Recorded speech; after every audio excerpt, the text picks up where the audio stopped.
everyone, my name is Valerie and I am the Outreach Coordinator for Future Energy Systems.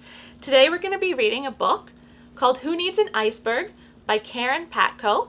And the reason we're reading this is because the Arctic is one of the ecosystems most impacted by climate change.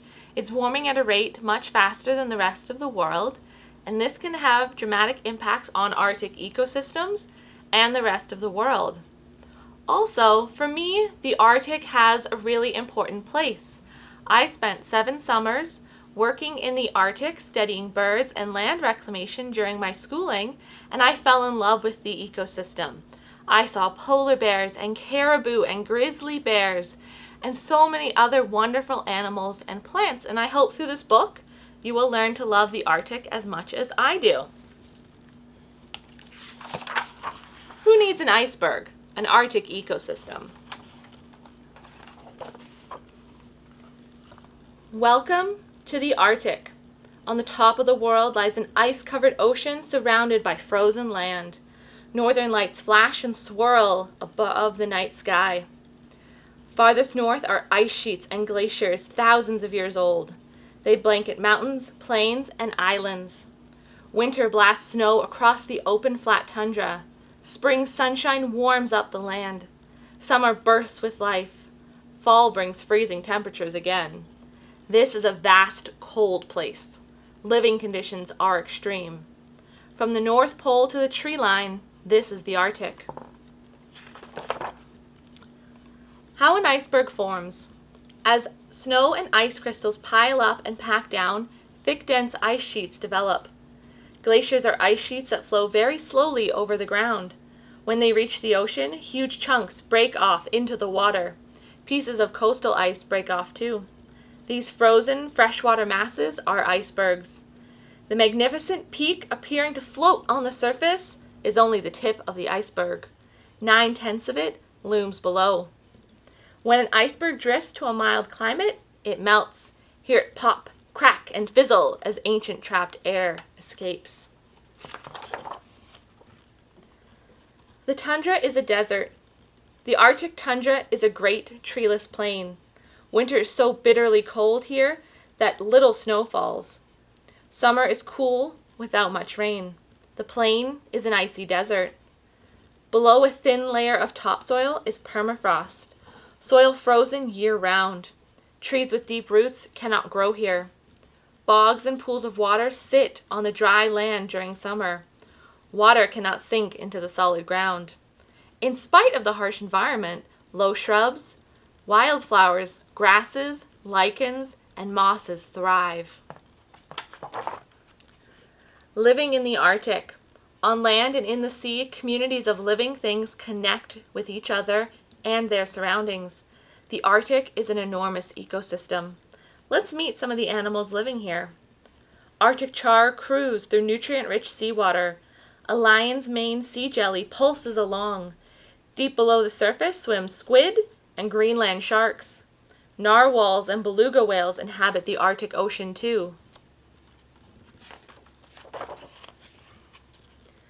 A polar bear stalks coastal ice for ringed seal, his favorite food. Hidden in a snow cave are a ringed seal mother and pup. Hearing his footsteps, they dive through the air hole in the shelter's ice floor and escape into the sea. Seabirds such as murres and puffins plunge off cliffs and dive to great depths for fish. Walruses haul themselves onto shore and crowd together. Noisy bullies among them wave their tusks about. Always traveling, caribou seek pastures to graze on. A day-old calf struggles to keep up with his mother. Arctic foxes shed thick white winter coats for thinner dark fur. Kits romp near their den while both parents hunt to feed their family. Fluffy feathered feet help ptarmigan walk on snow. In summer, his feathers become mixed with brown for camouflage. The food chain.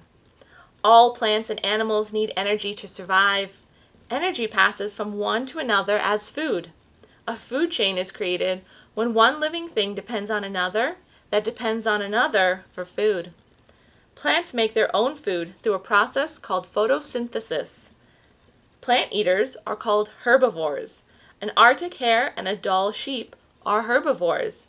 Next are carnivores, like the Arctic skua and the stoat. They eat other animals. At the base of the food chain in the sea are small aquatic life forms called plankton.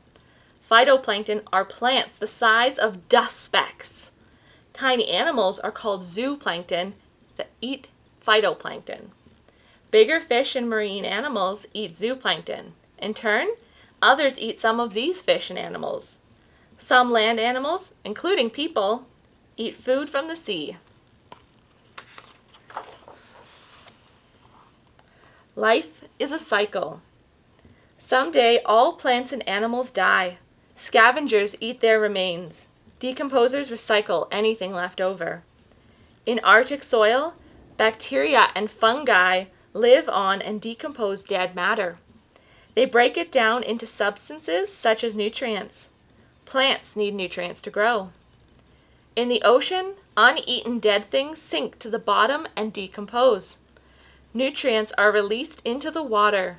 Plankton use those carried up by water currents. Summer is a season of plenty. During the brief Arctic summer, the sun never sets. See it in the midnight sky. Now plants grow quickly and animals raise their young. Millions of birds gather from around the world.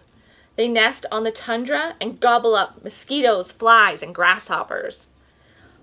Bell heather and lupines flower between clumps of grass, Arctic willows, and sedge. They are food for land animals large and small. Huge plankton masses bloom in the water, feeding fish and krill. Humpback and blue whales migrate from the south to feast on the seawater banquet. Plummeting from the sky, Arctic terns hunt fish in the ocean. Seals hunt fish too. Orca whales hunt fish and seals. Winter is a long, cold night. For 6 months, there is no daylight at the North Pole. Winter is a long, dark night. Sea creatures swim in frigid, black water. Farther south, twilight glows on the tundra. The sun stays just below the horizon, while an Arctic ground squirrel hibernates in his underground den. Collared lemmings tunnel through the snow. They feed on grasses stored from summer. A hungry snowy owl hears one moving. Silently she glides over, then pounces. Heavy-coated musk oxen do not mind blizzards. Backing into a circle, the herd fends off wolves. Who needs an iceberg? On Earth, hot and cold times happen naturally. Since the mid-20th century, humans have contributed to warmer weather. When we burn fuel to produce electricity or run factories and machines, greenhouse gases are released into the air. As they increase, so does the temperature. The Arctic is changing because of this global warming. The Arctic ice cap is melting. Polar bear hunting grounds are shrinking. The home of the Arctic people is threatened. As polar ice melts, weather patterns change. Sea levels rise around the world. Habitats for land animals and humans could disappear. White ice reflects the sun's energy back into space. Without ice, dark seawater and land absorb the heat of the sun. Earth warms up even more. Who needs an iceberg? We all do. And it's important to note that the Arctic region that we're talking about in this book is in North America, so in this region. So thank you so much for joining us for our story time today. Check out the activities below. There's some more learning activities that you can try yourself, and join us again next week. Thank you. Bye. Thank you so much for watching Future Energy Systems video. Make sure to subscribe so you don't miss any of our exciting content. Check out the links below to our website and learning page where you can find activities, learning extension, and more. You can also sign up on the website for notifications for future videos and interactive opportunities. There's so much to learn as we explore our energy future.